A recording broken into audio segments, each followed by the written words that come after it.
Hi, my name is Morgan Johnson and welcome to Softball with Morgan. Today I'm going to walk you through a warm-up series to get your shoulder ready for throwing.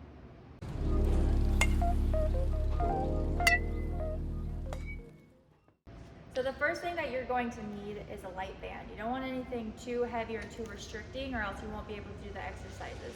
The next thing that you want to do when you clip your band is make it at least, somewhere around shoulder height. You don't want it hip height and you don't want it above your head. Somewhere around shoulder height. So we're going to start off with this first exercise. What you're going to want to do is face away from the wall and go this way. So when you do this exercise, all we're going to do is go to a 90 degree. Make sure that your elbow is the same height as your shoulder. So you don't want it above or below your shoulder. Just here, and you're going to go 90 degrees. So now we're going to reverse and we're going to face the wall. Same exercise that we just did, but now we're just facing the wall. Make sure that you have some tension here. You don't want it to be too loose or else you're not going to warm up your shoulder. Now again, just make sure you go to a 90 degree going up and down. We're going to turn away from the wall. Again, you're going to get your arms straight out. So you don't want it to be bent. You just want it straight out, not lower, not higher than your shoulder, just at your shoulder. And you're going to go straight forward. So when you do this, as you see that my shoulders are pointed forward, we're not tilted in. So we want to make sure that we're stabilizing our core, making sure our shoulder is pointed straight up. Now we're going to reverse and face the wall. Same exercise. Make sure that you don't have a loose band. Make sure it's tight. If you need to step back, that's fine. Now when you go back, you're going to feel tension when you pull it back, which is totally fine. Now make sure you are resisting it coming forward so you're not slingshotting your arm forward. Just back and forth.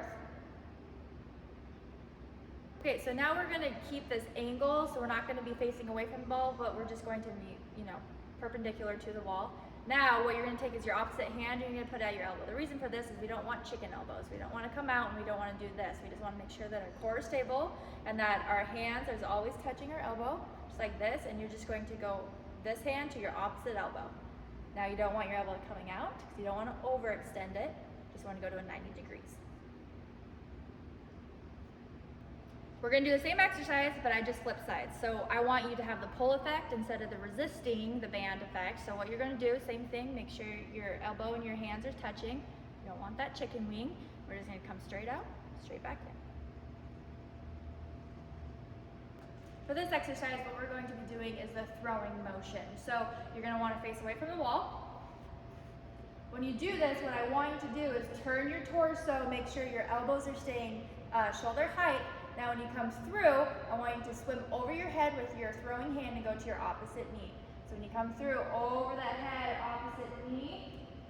Now slowly come back. You don't want your arm to slingshot back. So again, back here, over the head, opposite knee.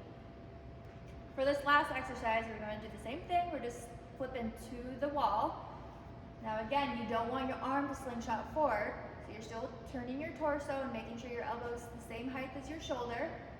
Back, slowly coming forward to make sure your arm's not coming and slingshotting to your opposite knee.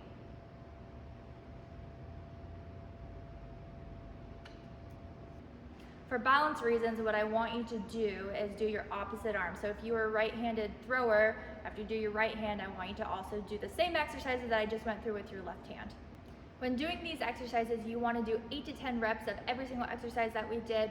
Make sure that your band is not too heavy, meaning that it's resisting a lot, or else your arm's going to get really tired, really fatigued, and you're not going to do the form correctly. I hope you learned something new today. If you liked what you see or if you have any questions, leave them in the comments below. Don't forget to subscribe to my channel.